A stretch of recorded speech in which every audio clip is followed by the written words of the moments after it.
What is going on, everybody? It is David Palmer, the Leo King, and I'm doing an Astro alert about the energy that we're in. We're just, this is for the date of November 12th of 2015. Tomorrow is Friday the 13th of 2015. How ironic, right? But the moon today has highlighted over Saturn, which is now in new territory in Sagittarius, and a lot of people reached out to me today, more than ever. I get a lot of emails, people saying like, hey man, nice to see your channel, love your stuff. Could you give me a little advice? Or here's my chart information. I get that, at least once a day, at least. I'm not going to over exaggerate it. I am a Leo, but sometimes it is like 30, 100 people sometimes. I have never in my life got more text messages today, more emails, more people hitting me up on my app being like, what do I do now? Where do I go? And this is the message that I have to give you about Saturn now moving into Sagittarius. It's officially there. This new moon that we just had in Scorpio definitely cleared out all the Saturn and Scorpio stuff. The last 3 years of your life. It's over.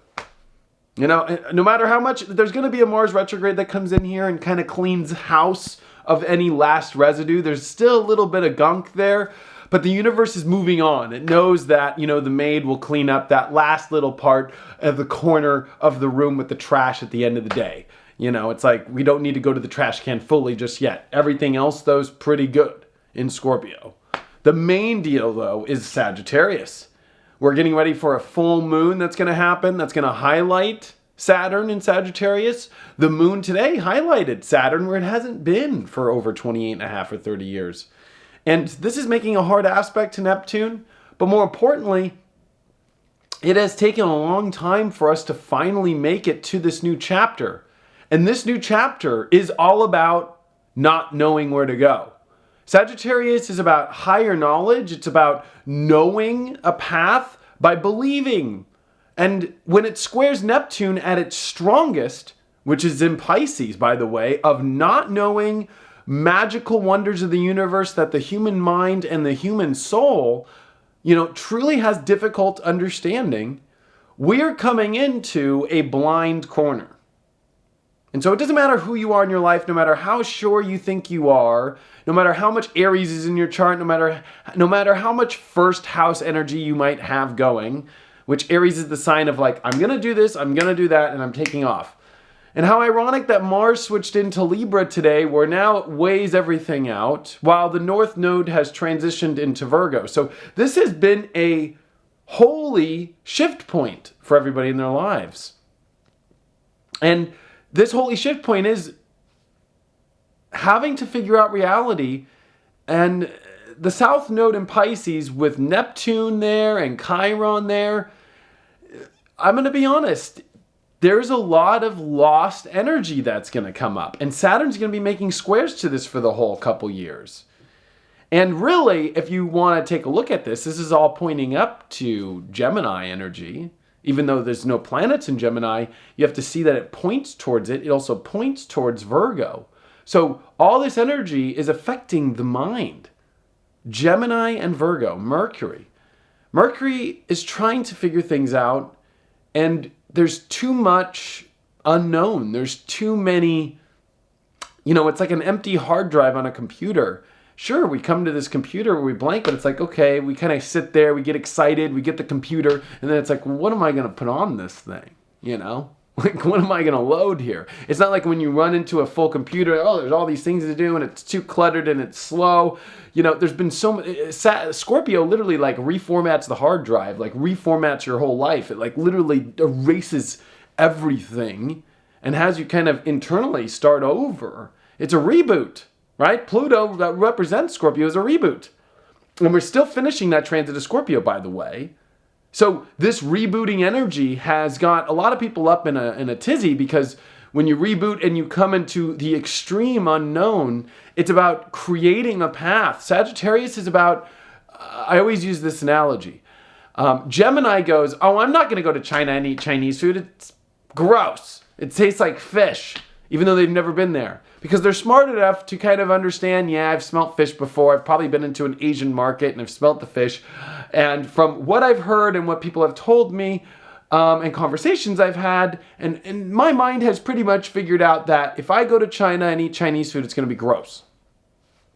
The Sagittarius goes, I don't know that. I have to get on a plane, let me go all the way over to China and let me go in it and actually see if the Chinese food really smells and it's gross or not. When you add Neptune to all this, and when you add the mind not knowing all this, truly we are all having to go experience a part of ourselves in our life and go create the story. The story must be created now. Everybody wants to talk about this free will so much. Well, the universe is pretty much giving us more keys than it usually does. Usually we're kind of succumbed, especially with Saturn and Scorpio, which we had for the last 3 years, we're succumbed to more kind of fate and more kind of dogmatic, aspects that are going to just happen to you. We're in a reality now where the universe is kind of wanting to see what happens. I believe personally that there's moments of extreme free will, and then there's moments of extreme fate, then there's moments where it's kind of half and half. I think we're moving out of this kind of extreme fate zone, which fate will always be there based off your chart. Don't get me wrong. But we are moving into a space of extreme openness now. It's a vast open field. It's imagine instead of looking at an open field and being well, where am I going to run? Imagine if you were in outer space and what would be that aspect. I talked about this in my Uncut. And that's where this is at. And this is what got highlighted today. And this is the main message that I wanted to let everybody know. And then I'm going to end this Astro report and this alert. And it's going to help everybody out a lot. Just when one Saturn transit ends and you graduate, the work is never over. It starts right back up. And today you have highlighted the new work that you must do. It doesn't end. We always graduate and we're excited that ends, but now there's a whole new challenge in our life, and it's Sagittarius. It's dealing with creating a story. It's dealing with learning more. It's dealing with researching more. It's dealing with going on a path. It's dealing with pushing yourself towards an adventure. It's dealing with finding, the change that you're fired up about, because it's a mutable fire sign. It's about facing this unknown. It's about facing the vast unknown. It's about making a reality and getting into a schedule and a life that